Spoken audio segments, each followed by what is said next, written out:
Hola, it's me, Bradford, like Valentina. Anyway, what's up? It's Brad.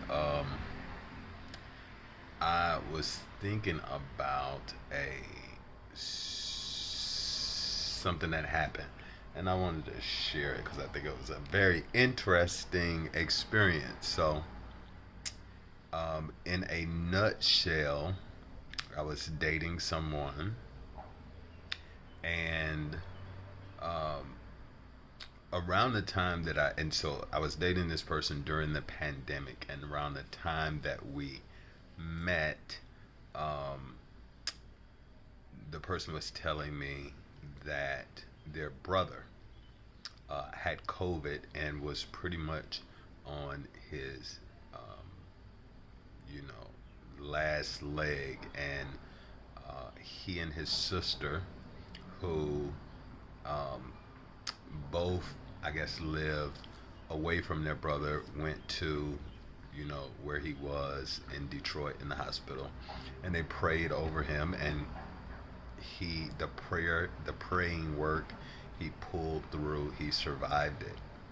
So he was sharing that experience with me, and um, fast forward, I was speaking with him later and talking about God, and he was saying that he had this difficult relationship with God. I don't know what his exact words were, but like if he said, "Oh, I have a bone to pick," or "We don't see things eye to eye," but it was that type of sentiment that he was expressing to me, and I was, kind of thinking, you were just a few months ago, not a few months, maybe like a year ago at this point, he was telling me, oh, about them praying over his brother. So it just seemed kind of odd, but I'm not living his personal experiences. But what was very interesting was, so after that, so his brother had COVID. We meet sometime after that, and kick off this relationship that was, really good while it was going on. And around the holidays, so around the holiday season of 2020, he was going to visit his family um, down south, and had invited me to go, and I decided not to go, um, just because it was still in the middle of the pandemic. Um, and his dad had been in the hospital again, another family member with COVID, so he was able to go and spend the holidays with his family and see his dad. Um, Now, shortly after the new year, um, the relationship that I had with him came to an end. So we parted ways. But then a few days after that, his dad passed away. And so I never, met his father while he was alive. And so that was a lot going on as we were, kind of breaking up. Um, and so it was a difficult kind of um, thing to navigate, and trying to show your condolences, but also, you know, uh, feeling however way you might be feeling about, a relationship coming to an end, right? So now we're in 2021. I traveled to New Orleans because there was a tragedy that kind of affected my family. And while I was in New Orleans, I was shooting some content and filming some readings. And um, while I was filming this reading, um, I won't say that I was doing magic, but I was kind of channeling a certain kind of energy. And usually I channel the justice energy. On this particular day, I was channeling the judgment energy, and so I channeled that in this reading, and this is around the 4th of July. I remember as I'm doing the reading, there were fireworks going on in the background. That reading is, I don't know if I have it posted, but it's it's still around. It may not be public right now, but I still have it on my channel. Um, so as I'm channeling this judgment energy, which is, judgment is, if you think about the judgment day, about, the dead rising to face the judgment. Um, After I did that reading, and I while I was asleep in my dream state, and this is where a lot of stuff happens for me, is in my dream state. Um, but it, having never met his father before, I, and this is months later, I'm seeing his father in the dream state, right? And there's certain things that'll be highlighted to you to recognize this. I think his father was in a wheelchair, and I think, one of the last things he had done with his dad before he passed was to give his dad a haircut. Now, I remember him telling me about this story, but I didn't have any visual things of this. So, as I'm seeing this in the dream, I'm seeing this man that looks like an older version of the guy that I was dating. And, so in my head, I'm kind of seeing that and putting it two and two together, like I'm seeing his father, but then also seeing like someone that cut your hair and you're like, the hair is on your face, on your nose. I'm seeing that, right? And seeing him like either sitting down or in the wheelchair. It felt like the wheelchair, but I'm seeing him there with me, with my, first person point of view perspective. He's there with me, so I see him first, having never met him before in my life.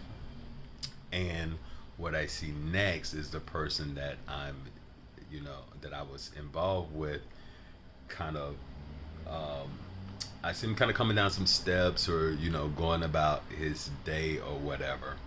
And I see him with someone else, so probably that was being highlighted. But and even though the someone else almost kind of looks like me, how like my hair is now, but like at the time I didn't quite have this hairstyle, it wasn't grown out. So, but I'm seeing this, um, and but at the time I'm perceiving it as someone else that is other than me, and perhaps he has a type, so quite possibly could have been someone else. But it's almost like while I'm there, his dad grabs him, gets his attention, and and almost like he forces him to say something to me. And what he says to me is, "Oh, marriage." Right? So I waited a couple of days before I told him about this dream, because we're not together. Why shouldn't, what's the point, right? And so I told him about it, but I did not tell him what he said to me, the like the marriage part. But when I told him, he was like, "Oh, that's very interesting, because 4th of July is my would have been my parents' anniversary." So his dad, who had passed away, and his mom actually were married on 4th of July. And I'm seeing this. So I don't know if it was like spirit communicating to me to like tell him this, or maybe it's like, a message for his mother or a message for him, but it was that kind of significance.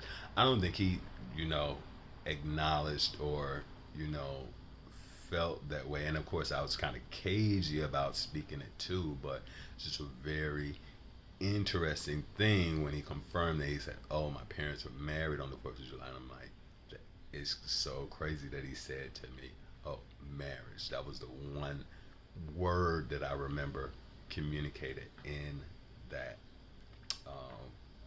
strange dream. But I've had a lot of this particular person I saw in a dream before I ever met them. Um, and and throughout that relationship, several other kind of dream experiences. And even as I try to speak about it, I feel my throat chakra coming up, like getting the words out. But quite an interesting. For me, it was quite an interesting confirmation of kind of like these spiritual things. And so, and it's not that this is not the first time I've had those type of, um, kind of intuitive spiritual hits. Um, but I think it was more potent because that's where a lot of my attention was. But I want to know, have you had any type of experience like that? I know I was reading about, I don't know the journalist's name, but he usually writes a lot of kind of New York centric, gay centric content for maybe something like BuzzFeed or the Huffington Post. And that I follow him. I can't think of his name at the moment. But he actually did a write up about this particular psychic who, would share messages with people whose passed on loved ones, uh, are trying to communicate some message to them. And it's usually about things like, that they are good on the other side, that, that they're around, that they're watching, those kind of things.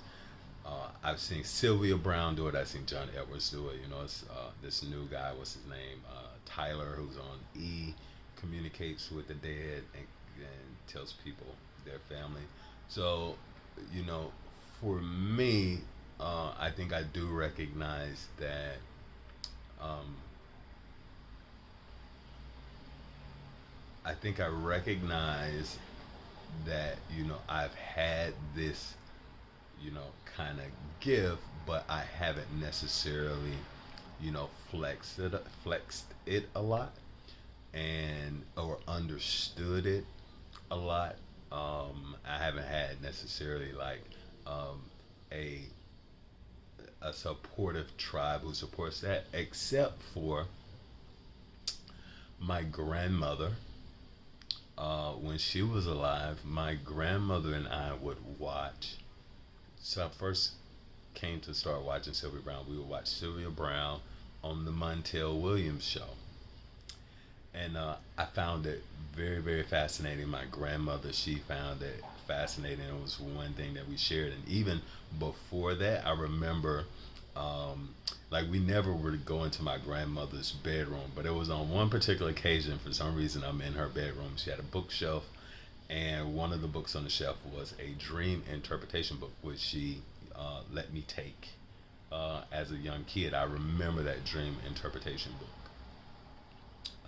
And dream interpretation has become something that, like, today is very significant for me. But at the time, because I had very vivid dreams, you assume everyone does, but it made me more interested in my dreams, what's going on in the dream state.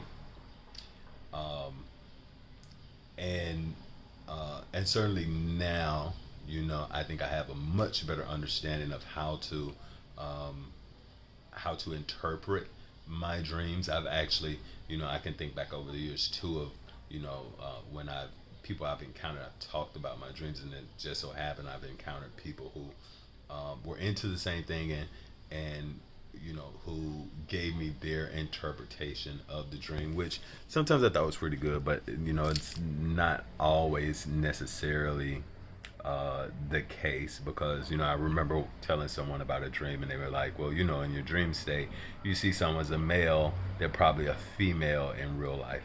I don't know how necessarily true that is, but perhaps in some cases that may be the case.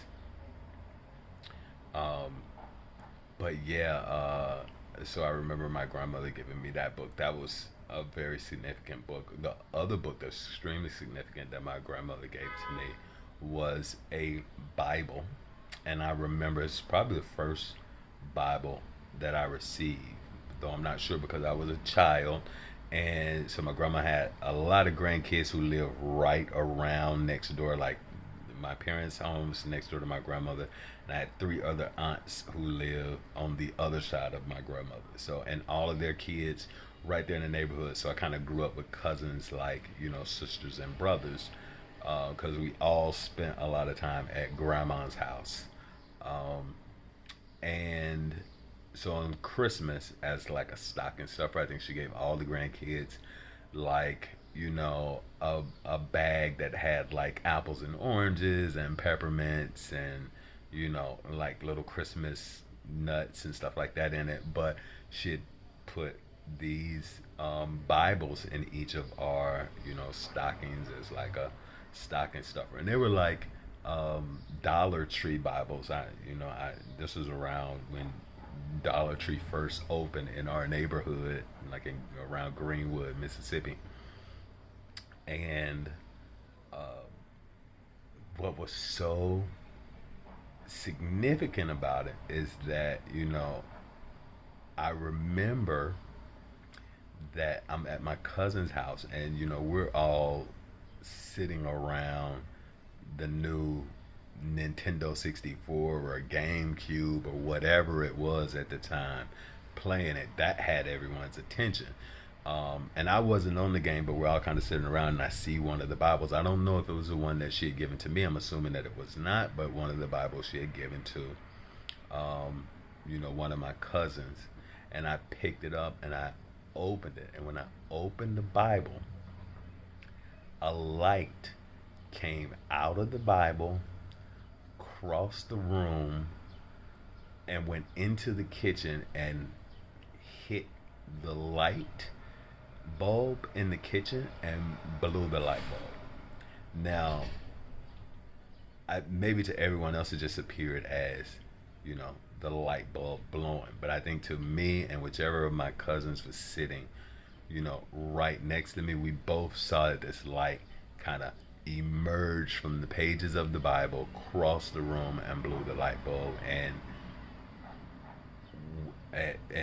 I don't know how anyone else was feeling, but it scared me, and I got up and got up out of that house. And I feel like my cousin, whoever saw it too, was sitting closest to me. We both did. We both like got up and went outside. It was like, oh, what is going on? That was really interesting. So too, that was the other book that my grandmother gave to me. And even more fascinating, because I know a lot of people talk about being star seeds, star children, indigos, all of that kind of stuff. I can remember again at my grandmother's house, and people don't always tell children everything, but I remember being at my grandma's house and we were watching Superman: The New Adventures of Lewis and Clark.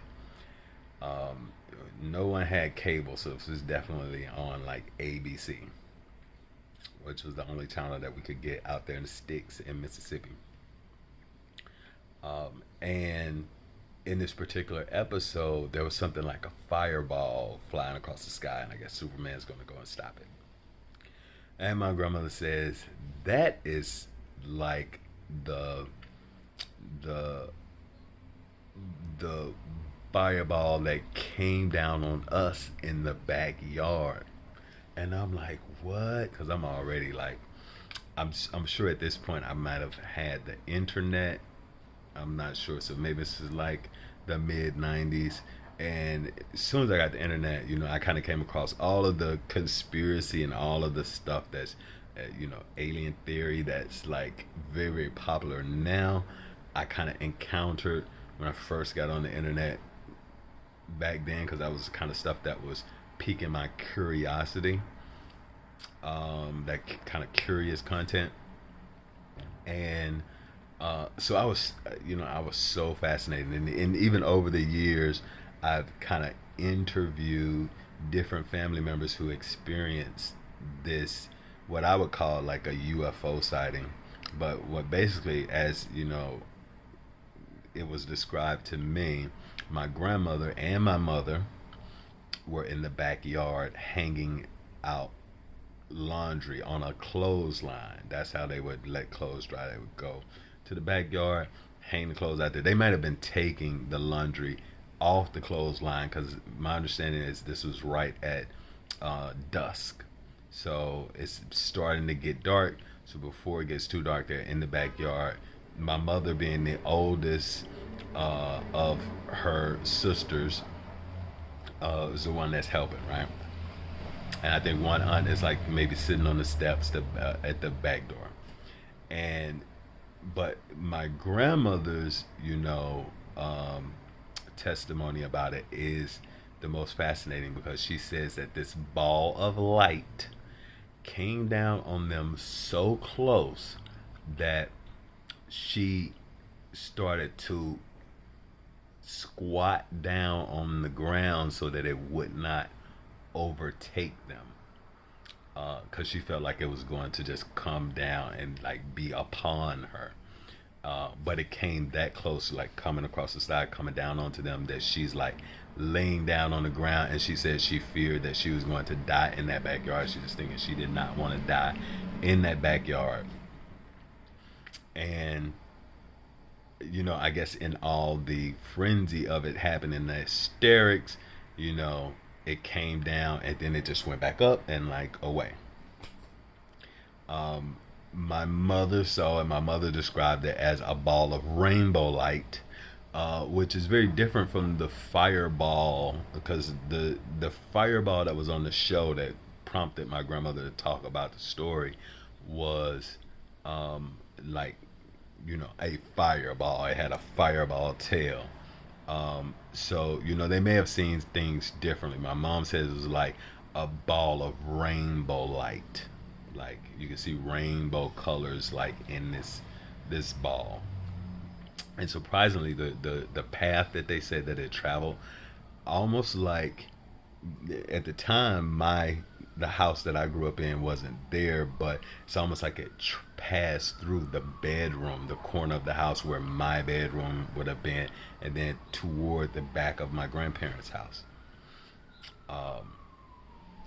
And surprisingly, when I asked my mother about it, so that was the first thing after they told me about it, I'm like, oh, mother, you got to tell me about this story. And she's like, she must have been like 15 or 16, because she said that she was driving at the time, and back then people started driving early.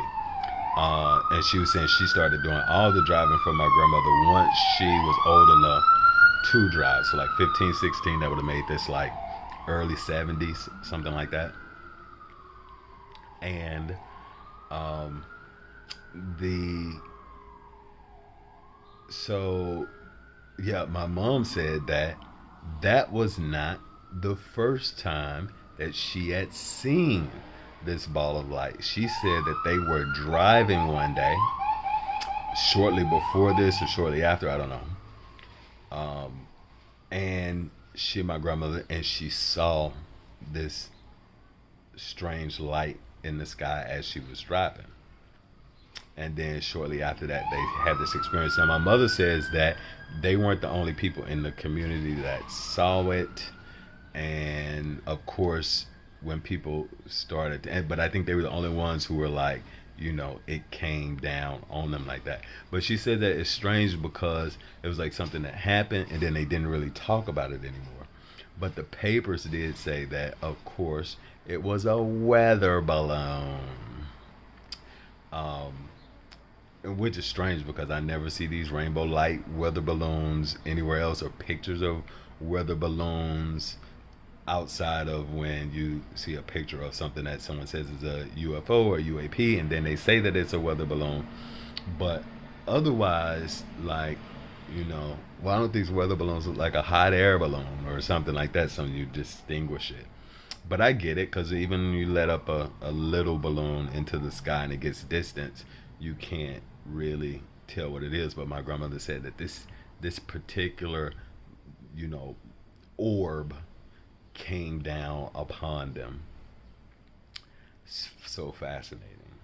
Um, and I've never experienced any type of UFO sightings, but I have experienced paranormal sightings in my awake state, which is something very different from the dream. My dream state is like, a kaleidoscope um, of things, right?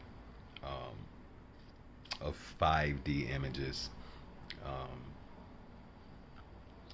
which is something, another thing. But um, yeah, I've always been kind of fascinated by the UFO, UAP kind of phenomena, and here I was, unaware that this is something that my black family in Mississippi had experienced, and you know, uh, one of the most significant UFOs and alien abduction stories is about Barney and Betty Hill, which was an interracial couple from Mississippi. Um, and it's very interesting that my family in Mississippi experienced this orb phenomenon. Now, yeah, there are you know they're saying that it's a weather balloon, which I don't think anyone. Um, Because my understanding was that, you know, they said, oh, it didn't seem. My mother was like, it didn't seem solid, right? Like you think of it like a solid weather balloon, but a weather balloon may be very reflective material, so that can, create the illusion that something isn't solid. Um, but um, this is more like a orb, which a lot of people see orbs. That's a very common uh, type of, you know, UFO phenomenon. Um, and wow, I could just go on and on, but yeah, I think that's very very fascinating. And I think like if a lot of starseed, you know, people feel they're a starseed, like ask those questions, and for me, luckily I was curious as a child and wanted to ask questions because I don't think any of my other cousins who were, around my age, slightly older, probably ever, inquired about that. Maybe they did. I just don't know about it. But I thought it was fascinating. Even over the years, but the years that I spent with my grandmother before she passed away, I kind of revisited the story to ask them about that. And because as a child, my mom was like, you know, she didn't want me around when they were talking stuff. I was already scary, so scary, scary as a. I don't know if I'm using that word right. I was a scaredy cat. Some people call that, oh, you scary. Somebody's told me, called me that before. But yeah, like she didn't want me around when they were telling, you know, those type of stories, and they had a lot of them because I think, and then my aunt was like, well, not only that did that happen because I asked a couple of my aunts about it too. They were like, Daddy, my grandfather, who was a truck driver, they were like he was on the side of the road crying because a craft was flying over his 18 wheeler and just spitting out fire above him. And like they said, they found him on the side of the road crying, which I imagine I'd be on the side of the road crying too if a UFO is spitting out fire above me. But it's not something that I heard anyone else talk about outside of my aunt kind of sharing that bit of information because people don't always talk about things that make them feel uncomfortable. Peace.